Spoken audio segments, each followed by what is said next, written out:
currently I'm working in Amazon as a logistics coordinator, and I'm supporting UK-based Amazon fulfillment facilities here from Czech.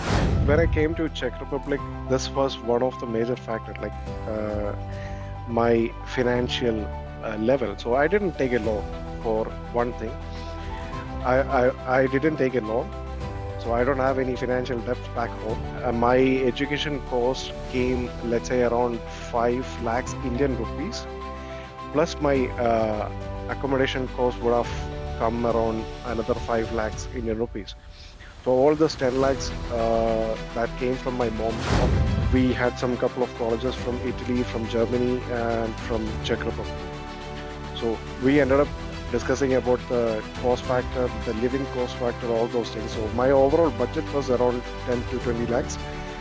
And since the cost of living and the cost for education was comparatively very less, very, very less in Czech Republic, they highlight on the standard, the quality of education here. So they don't take like 200, 300 students per year. They take like very minimum students, and the level of attention they give to each students during their interview process is like much high and of high standard. In India, back home, I can do the same MBA program or something, let's say on from an average college for the same amount of money. But do I get the exposure? Do I get to experience another country? No. Do I get involved with a diverse community? No. So, I mean, if you can spend 5 lakhs in an Indian education system or any colleges in India, definitely why not spend that in another country and get the exposure, get the experience coming from another countries. You must have a LinkedIn profile. That's a must. A country like Europe, definitely all the recruiters, they are looking for a profile where they can clearly see what are you. So here they are not looking for certificates, rather they are looking for skills. Those who are going for an interview in a European country, definitely remember STAR method: situation, task, answers. Situation, task, actions and results. This is what they are based on. Every company seek an action-based or situation-based analysis when they're asking for interviews. They're definitely seeing if the candidate is good enough for their company. Hello everybody, welcome all of you. My name is Shivaraman, Director of Europe Study Center. Today we are going to interview our student Cebu Thomas, who went to Czech Republic few years before and currently working in Czech Republic. Cebu, welcome to the show. Thank you for inviting me to this interview. It's my pleasure to join. Thank you. Thank you so much, and kindly introduce yourself to our audience. Hello everyone, I'm Cebu Thomas. I'm from India, part of Chennai. I've did my graduation, my bachelor's, and came to Czech Republic to do my master's in economics and management. I'm currently working in Amazon in Czech Republic itself, main city, Prague. Wonderful. So, to start with, after your bachelor's, or at what moment you decided you wanted to do your master's? So master's was, let's say, my dream to do. And so immediately after completing my bachelor's in commerce, I decided I want to be in Europe, and Prague is where I ended up, or Czech Republic is where I ended up. Wonderful. Any specific reason to choose Europe? Oh yes, one of the thing I chose Europe is mostly a diverse country to be in, around 29, 26 countries which speaks different languages. Then, how did you find Europe Study Center? Europe Study Center was, I had did my let's say, how do you call it? Like, so when you're going for higher studies, you'll have Google. Let's say you're Googling yourself, searching what is the best options you have, and Europe Study Center pop up to me as, like, let's say, one of the first result in Google search. And the second thing is, I did search a lot of reviews of all this education consultancies that we have in Chennai. And the reviews I have received in Google search was pretty good for Europe Study Center.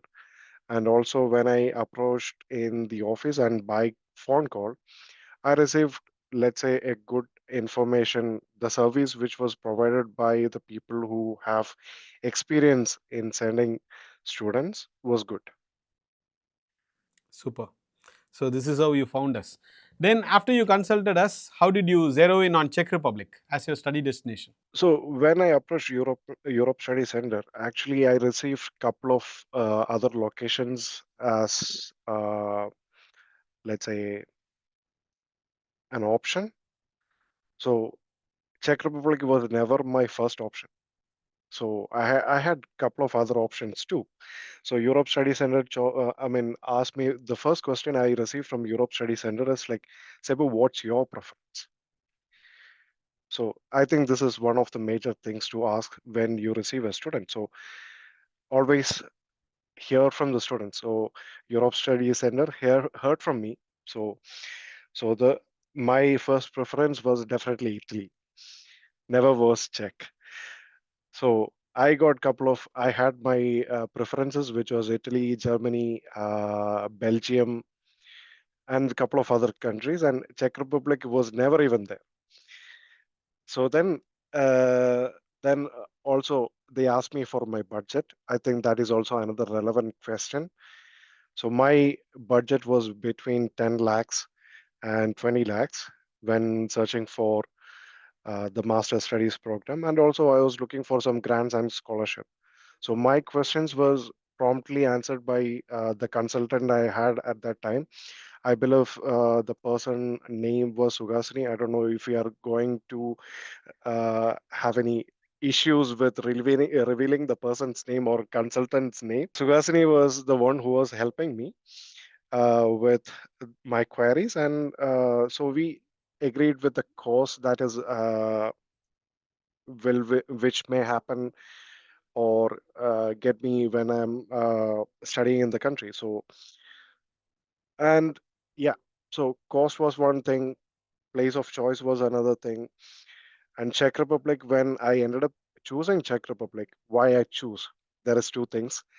One thing, out of all the suggestions I received from Suhasini, we had some couple of colleges from Italy, from Germany, and from Czech Republic. So we ended up discussing about the cost factor, the living cost factor, all those things. So my overall budget was around 10 to 20 lakhs. And since the cost of living and the cost for education was comparatively very less, very, very less in Czech Republic. So that's why I chose Czech Republic. Super. We always say, now you're a working professional, about making money, earning money, and saving money. Me in this particular industry, Sebu, for the past 16 years, I cannot give an offer letter, ask the student to sell their ancestral property and arrange 80 lakhs. I cannot do it, brother. I know that I'm doing, I cannot do it. I just cannot do it. But unfortunately, when it comes to overseas education, you said, right, I had no idea of Czech Republic because nobody promotes Czech Republic. That's why, you at the age of 21, 22, 23, you have never heard about these destinations. you know, Definitely, even if I being honest, like my family, most of my family members, they never heard of this country. So when I first suggested my family that I'm going to Czech Republic, they were like, which part of the world it is? Even till date, most of my family members, most of my acquaintances or friends, they don't know there is a place called Czech Republic exist. So it's not even in the map, let's say, for them. for them. Yeah, I will tell you very shortly why I only stick to Europe. First and foremost is high quality at an affordable cost. That solves half of my problem. Second point, brother, the country that where you're working and studied right now hardly takes few hundreds of students from India. the scrutiny in immigration and for student invites are like very less because they highlight on the standard, the quality of education here. So they don't take like 200, 300 students per year. They take like very minimum students, and the level of attention they give to each students during their interview process is like much high and of high standard. Yes, and they focus, as you rightly said, Sibu, they focus on quality, not on quantity. Imagine a Quality, UK yes. university, Canadian university, or Australian university, every university recruiting thousands of students, where we have a country like Czech Republic hardly recruiting 200 students from India. It makes a world of difference. And also they are not just the universities itself, they are not selecting students on basis of their credits or their uh, let's say how many countries they have applied or anything. So they're mostly hiring them based on the exams they are conducting. So there are like prerequisites for almost all the universities in Czech Republic.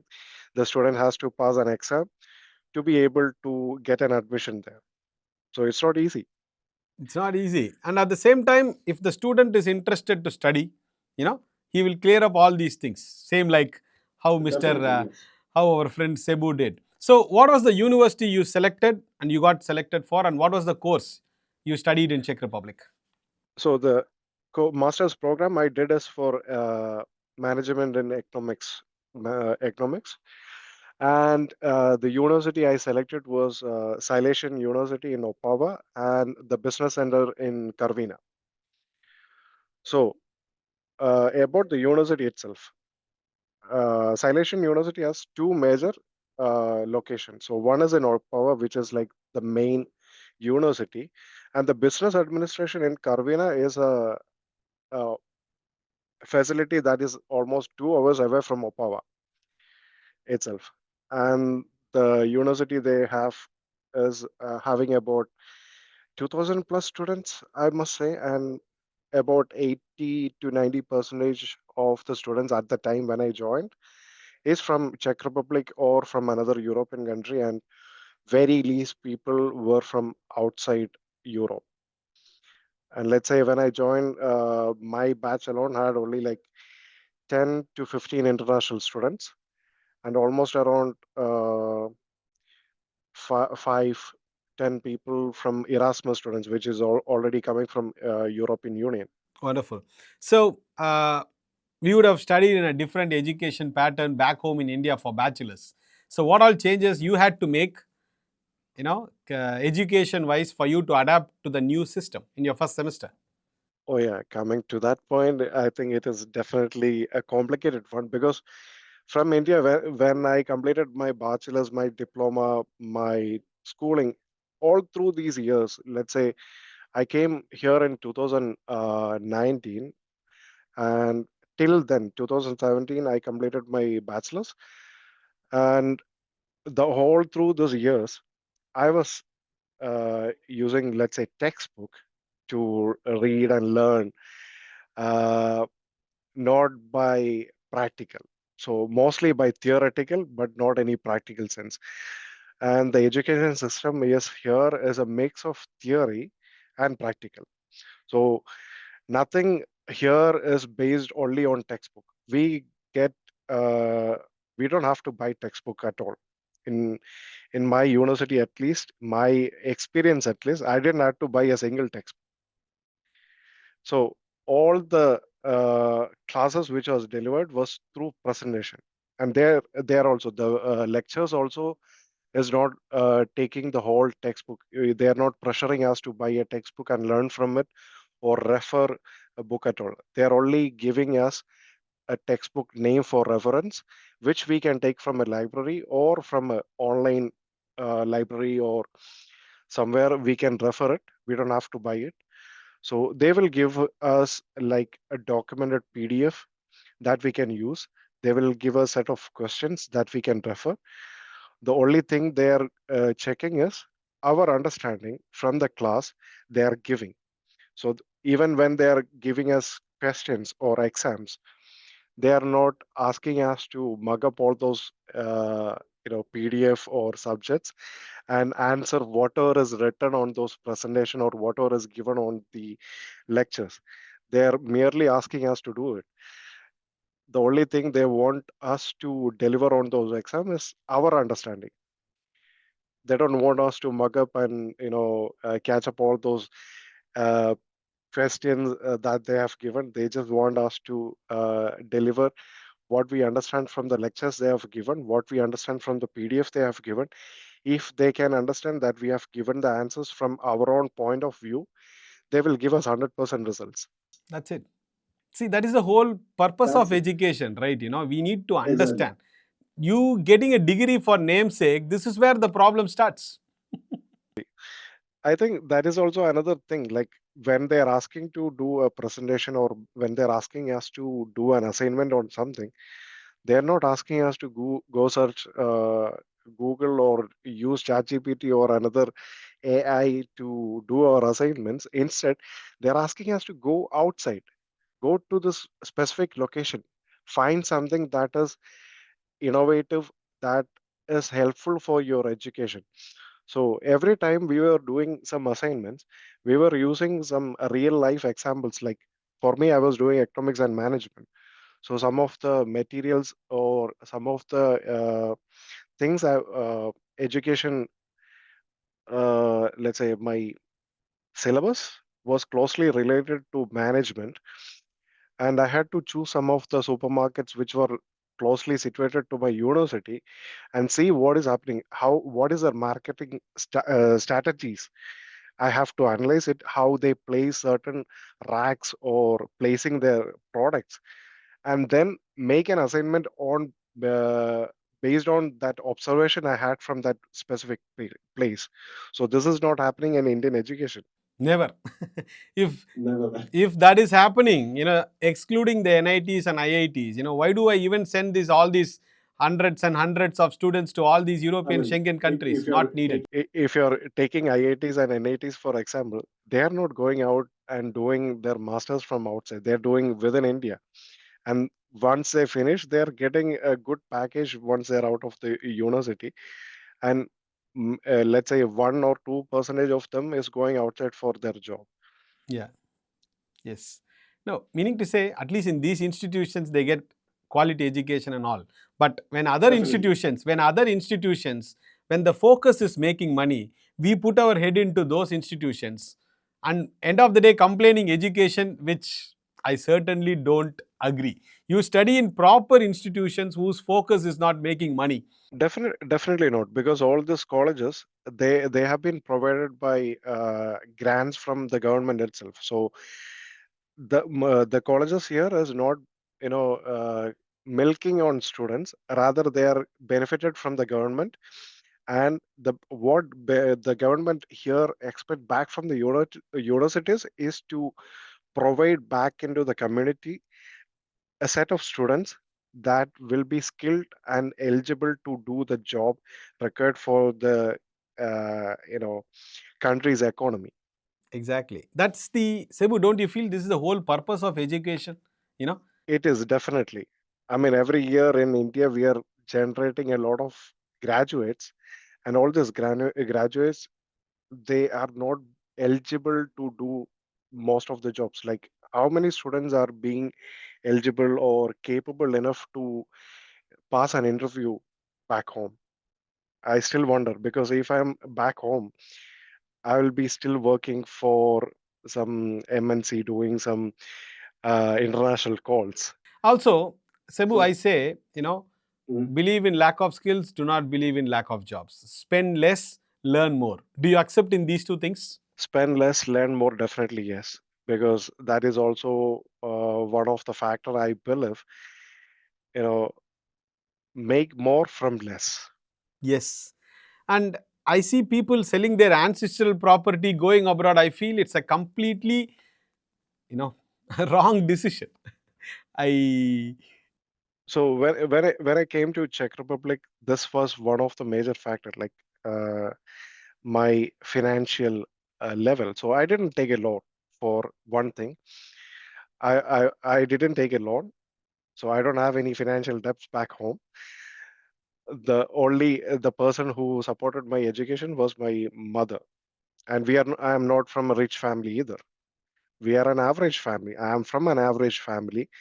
So when my education cost came, let's say around 5 lakhs Indian rupees, plus my accommodation cost would have come around another 5 lakhs Indian rupees. So all this 10 lakhs that came from my mom's pocket. And how I supported back her was doing some additional jobs in my free times, because this country is allowing around 20 hours of job per week. So I was able to grab some opportunities where I can work in my free time, and this paid to my accommodation. So the 5 lakhs which was paid for my accommodation or my living expense was not from my mom, instead rather from my own hard-earned money. Wonderful. So back home, you took 5-6 lakhs to finish your entire 2-year master degree, which is amazing, right? Definitely. Definitely. I mean, you will be, I mean, in India back home, I can do the same MBA program or something, let's say on an average, from an average college for the same amount of money. But do I get the exposure? Do I get to experience another country? No. Do I get involved with a diverse community? No.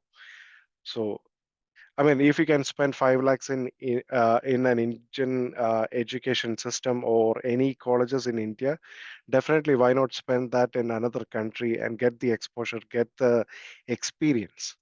Exactly. One kg of gold and 1 kg of aluminum, just because both weigh the same, cannot be the same. This is what Definitely. I strongly believe. And when I do these interviews, talk to people like you, this is my 16th year. It only motivates me for the next 16 years. Just I don't send a brother. I don't send a single student to UK.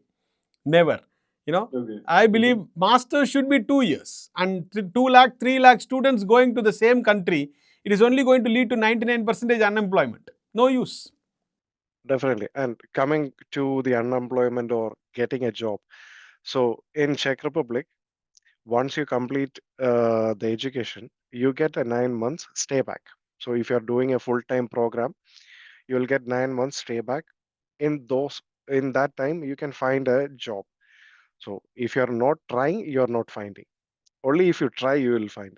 So it's not easy to get a job in Czech Republic when sending students is to another country for studies.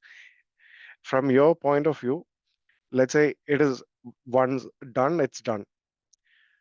So you cannot assure your students that they are going to get a job.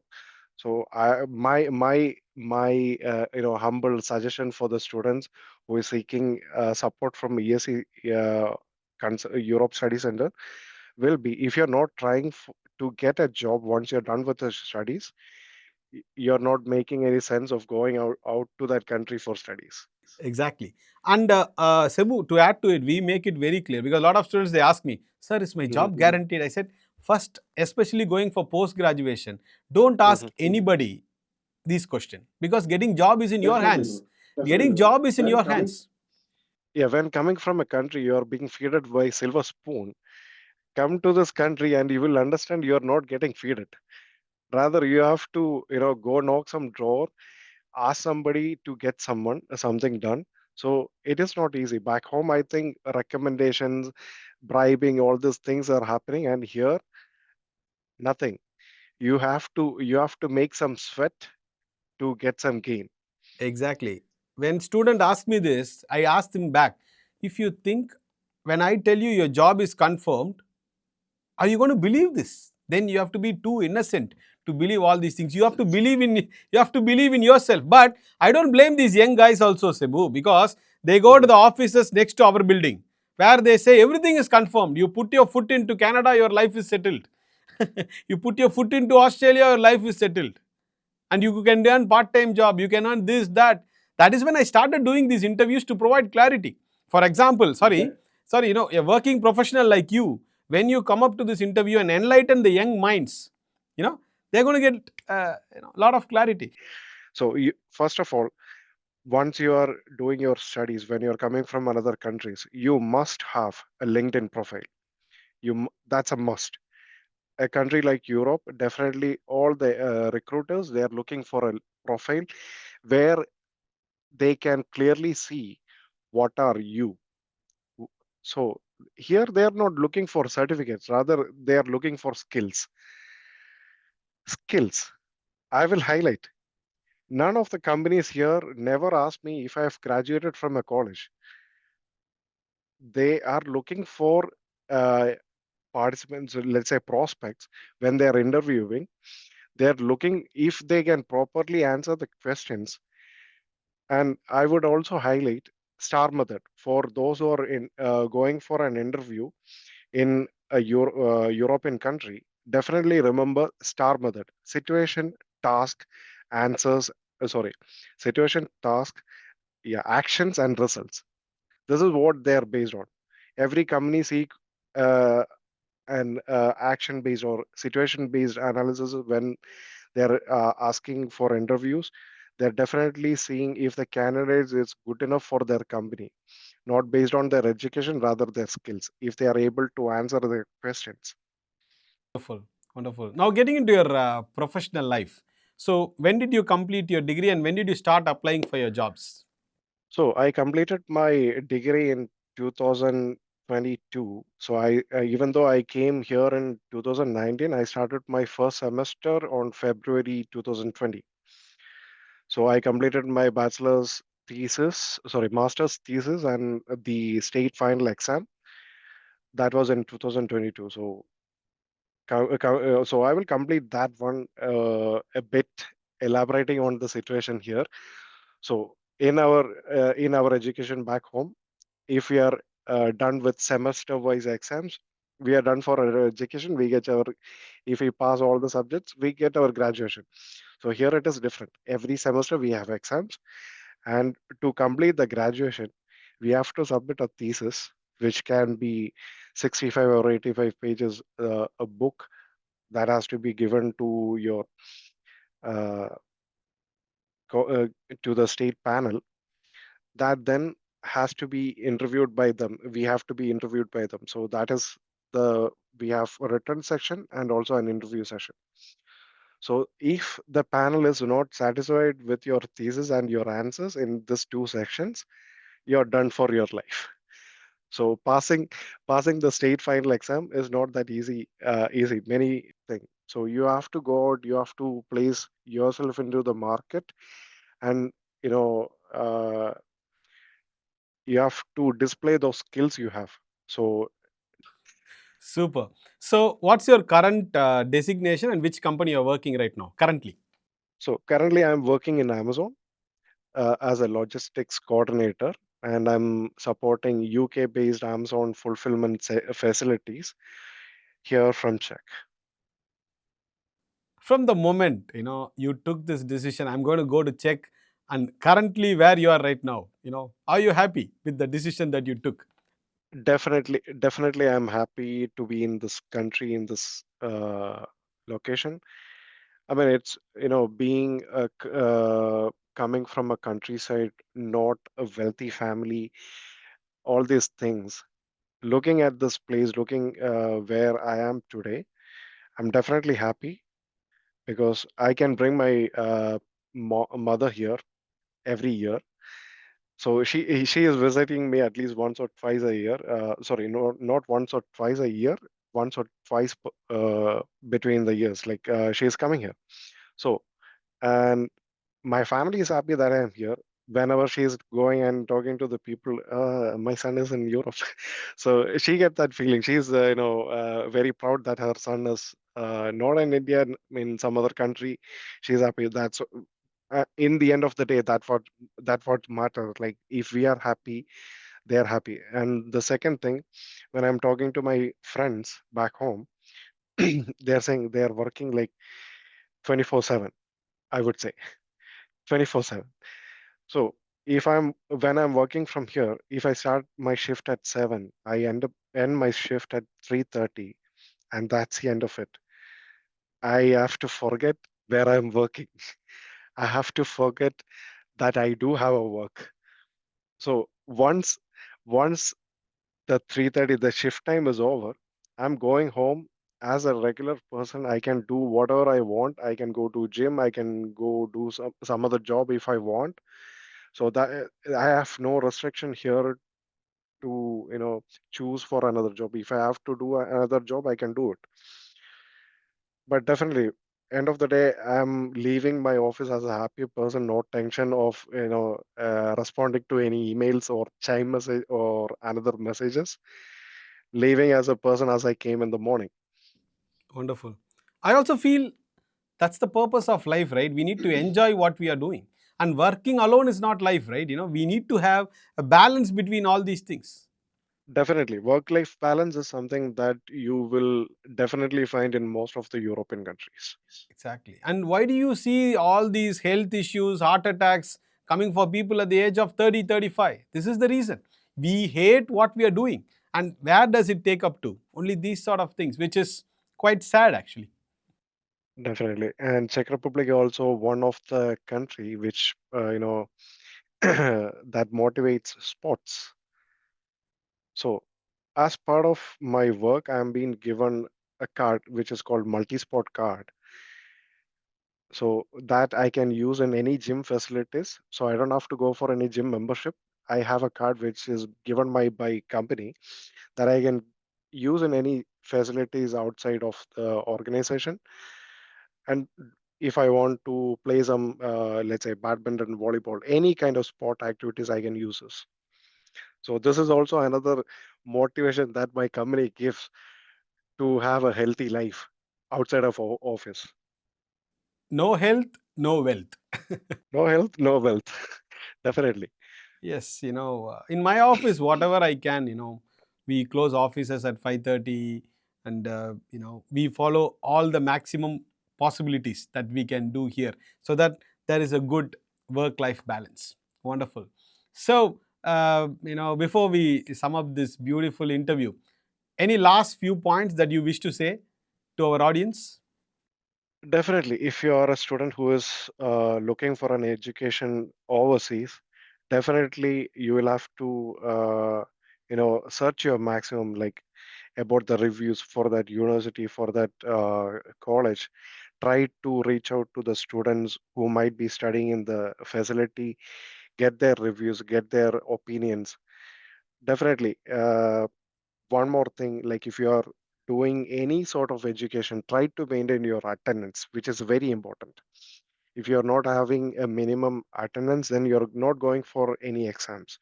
Every universities, they definitely have a set of prerequisites which you have to maintain. One is to attend the lectures. If you're not attending your lectures currently, if you're not submitting your assignments, then definitely they will, you know, it will be a black mark on your education, and they will not let you go for any exams, or they will not give you any credits. It's a point-based system here. So it's better to be sure about what the university is offering to you, and what you can offer them back. So definitely, if you're not graduating from that university as as a student, then there is no point in spending all those money coming to another country, going to another country. Second thing, if you are coming to another country for an education, your primary goal is to find a job or find a living in that country, or maybe even going back to your own country and make a living out of the education you received.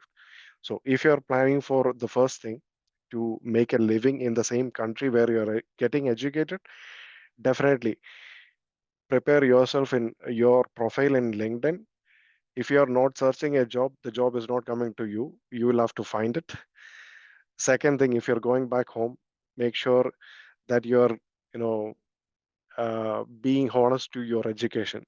So this is my advice. So if you're coming to another country, be respectful to that people of that country, respect their rules, and be honest, loyal to your country. So you might have seen many videos where Indian students going to another country and you know humiliating our country's values. And please don't do it, because if you're not going to your class, if you're doing something else in while your visa is for students and you're doing something else, that is not being valuing our country. Many people say, see that students coming from different world countries, and when we are not doing our purpose, they will say, okay, people from this country are not good or not worthy enough to be in this country. That's, you know, very key aspect when you go to a different country and study. You need to, even if you don't get a good name, at least don't create a bad name. That is Definitely not. re- Definitely not. that is very important. One question which I forgot to ask was, your medium of instruction during your studies was in English, right? Yeah, it was all through my education. It was in English, even though the people, the lectures here, they are from Czech. They are native Czech speakers. So we might hear them pronouncing some of the English words maybe a bit different. It can be a bit difficult in the beginning, but you will definitely get used to it. But definitely don't mock them for not pronouncing as you might pronounce. Brother, even a student from Tamil Nadu speaking English will be different, and somebody from a different state speaking English will be different. So, as you Definitely. rightly said, please don't criticize anybody. Exactly, based on their pronunciation. Yes, exactly, based on the pronunciations. Wonderful. In between your, by the way, he is doing this interview from his office, and he has allotted this time, and lot of points, brother, which you have told resonates with our ideology. And when people look these interviews, by the way, school children are watching these interviews.